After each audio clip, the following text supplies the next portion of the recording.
এখন আলু থেকে তো 20 টাকা কেজি, এখন কেন আলু 50 টাকা কেজি? এটা সরকার কি দেখে? এক কথায় শেষ, কোনো গার্জিয়ান নাই, দেশ চলতেছে আল্লাহর হস্তে। দাম কমছে আটা 2 কেজির প্যাকেট আমরা বিক্রি করতাম আগে 120 আর 110 টাকা। গেছে সপ্তাহ তুলনায় এই সপ্তাহ মানে কিছু কিছু সবজির দামটা মানে তুলনামূলক একটু বেশি, আর হইলো কিছু কিছু সবজি আগের মতনই আছে।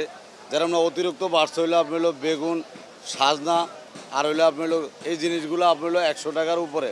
যেরকম না সাজনা বর্তমানে 160 থেকে 180 টাকা কেজি, আর হচ্ছে আপনার হলো কচুরমুখী 140 থেকে 150 টাকা কেজি, আর হইলো কাঁকরোল হইলো আপনার হলো 100 টাকা কেজি, আর হইলো আপনার হলো এই 3-4টা জিনিসই 100-র উপরে। আর হইলো বর্তমানে মানে আপনার হলো আর বাকি সবজিগুলা যেরকম আপনার হলো 60 থেকে 70 টাকা কেজি।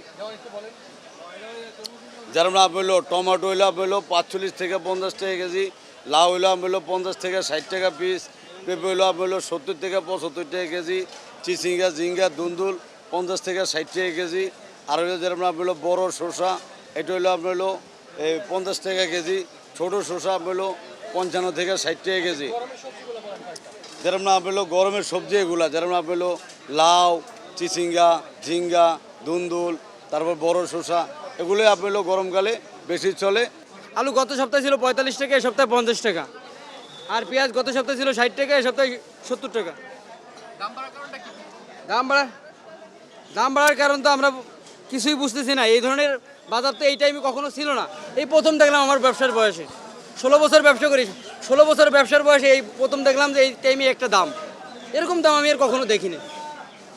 তা সরকার কি পদক্ষেপ নেয়, কি আমদানি করে, কি ট্যাকেল দিচ্ছে, এটা কে বলবে? এখন আলু থেকে তো 20 টাকা কেজি, এখন কেন আলু 50 টাকা কেজি? এটা সরকার কি দেখে, কি দেখতেছে বলেন? পেঁয়াজটা 40 টাকা 50 টাকা থাকার কথা, সেই পেঁয়াজ 70 টাকা। এতে সে কোনো গার্জিয়ান নাই, এক কথায় শেষ, কোনো গার্জিয়ান নাই, দেশ চলতেছে আল্লাহর হস্তে। যে যেরকম পারতেছে সেই সেরকম কামাই নিচ্ছে, যে যেখানে বসে সেই সেখানে স্বাধীনতা পালন করতেছে। দাম কমছে ডাউলের, মুগ ডালটা ছিল দেশি মুগ ডাল 180 আর 160, তারপর ইন্ডিয়া মুগ ডালটা ছিল 155-60, এখন 140। দাম কমছে আটা 2 কেজির প্যাকেট আমরা বিক্রি করতাম আগে 120 আর 110 টাকা, কেজিতে 5 টাকা কমছে। দাম কমছে ময়দা 2 কেজির প্যাকেট ছিল 150 আর 140 টাকা। তারপরে দাম কমছে চিনি, খোলা চিনি ছিল 145 140, এখন 130 খোলা চিনি। সরবরাহ ভালো আছে। এই সবচেয়ে এখন বাড়ছে মশলাগুলো, যেমন জিরার দাম একটু সামান্য কমছে, আর এলাচ, দারচিনি, লবঙ্গ, দারচিনি সবগুলো দাম বাড়ছে। সবচেয়ে বেশি বাড়ছে এলাচে। যে এলাচটা ছিল 1700-1800, সেই এলাচটা এখন প্রায় 3200-3300 টাকা।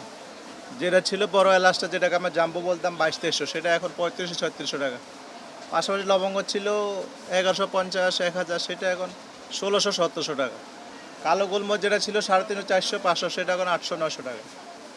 পাশাপাশি দারচিনি ছিল 320 টাকা 340 টাকা, সেটা এখন 550 টাকা 540 টাকা কেজি।